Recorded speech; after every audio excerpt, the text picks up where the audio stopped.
Good afternoon, this is Stuart from We Sell Homes in Paradise, and I'm here responding to a couple of questions that we had regarding our Q&A post recently. Now, we didn't get a lot of questions in, but we did get two very good questions.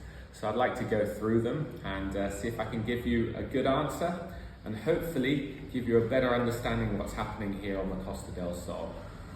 So question number one was from Axel. And he asked, how does the market compare to 2008? Well, of course, we have to do some research and we had to get some interesting facts and figures so we can give you a proper answer. So a site I use a lot is called SpanishPropertyInsight.com. Has some really good articles on that, and a lot of my information is drawn from that. So the Spanish property market really peaked in 2008.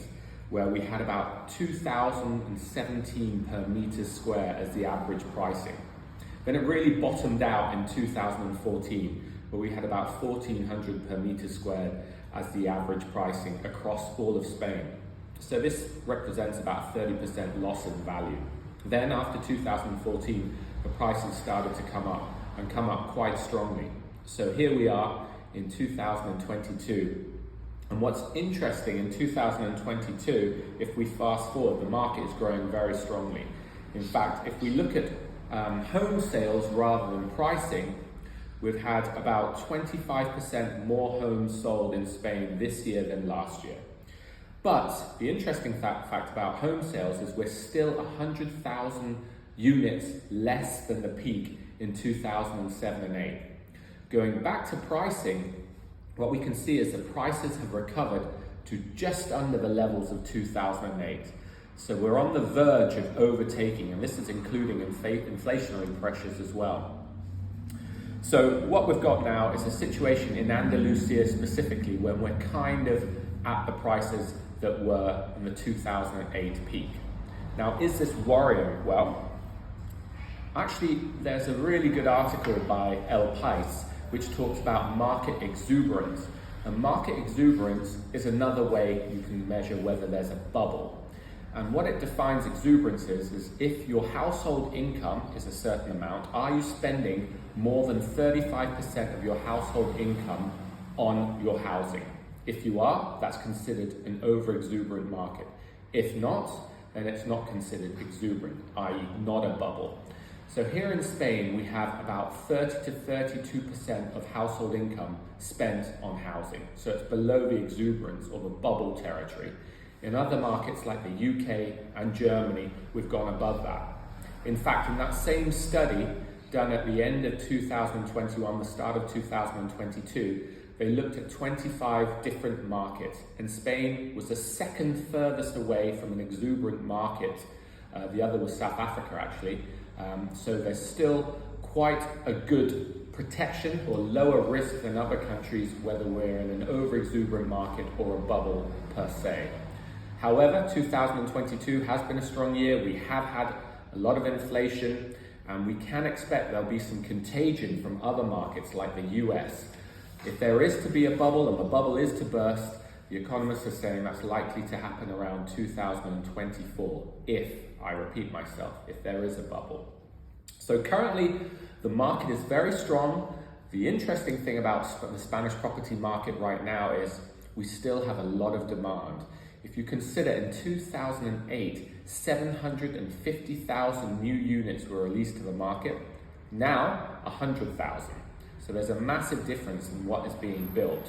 The demand is there, the supply is not growing exponentially, so that also is a good sign as well. So, to summarize, I think what we have here is a market which is quite stable, prices are rising, there's still strong demand, there is not an oversupply. If there is contagion which affects the Spanish property market, it will happen from places like America, USA shall I say, Germany, where their economic crisis might lead to less buyers, but we still have a strong internal demand in Spain. Costa del Sol in itself is a very different market. It's a microeconomy, and we always have lots of buyers that come from different parts of the world. So question number 2 is from Tracy, and she asked, how much deposit would she need to save if she wanted to get a mortgage in Spain? Well, it depends. Right now, if you're British, actually you need to have about 40% deposit because the loan to value is about 60%. We have seen instances where our mortgage brokers can get 65%. If you're from other European countries, so for instance from Denmark or from France, Germany, we have seen customers get 70%, which means they need to save 30% for their deposit. So it does vary. We've also had some instances perhaps where the currency fluctuates against the euro, where the banks are not lending 60, 70%, 50% max, and sometimes you have to get an investment bond because the banks are trying to mitigate the risk if your income is derived in a currency outside of euros that's not a stable currency like dollars, for instance.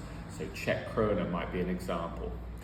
So what does that mean? Well, you have to find a deposit of about 30 to 40%, but the big thing here in Spain are buying costs. So remember, buying costs can't be bolted into your mortgage. You also need to have that as liquid funds, cash. So that means typically if you're buying a resale, you need to have about 10% additionally in cash. For a new property, you need about 13% additionally in cash. So when you add all of that together, you're looking at about 40 to 53%, depending on where you come from and depending on what type of property you're buying. It is a big problem for a lot of people to save that level of cash, but I look at it another way.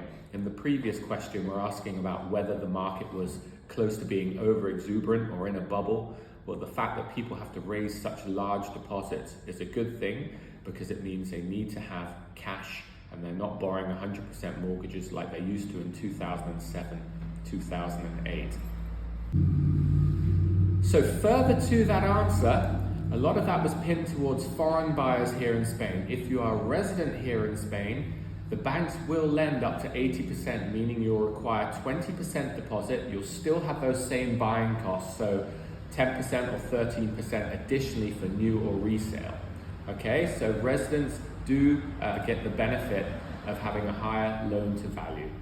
Always ask a good mortgage broker. They do charge a fee, but it's worth it because what they do is they speak to different banks, get you the best offer, play the banks against each other, and actually try and get you the best available rates on the market.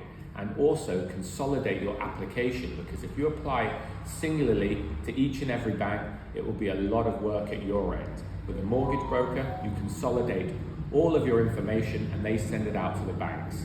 So that's a good way. They'll charge 1% of the loan value, but the payback time is about 2 years in terms of the rate that they get you. Thank you.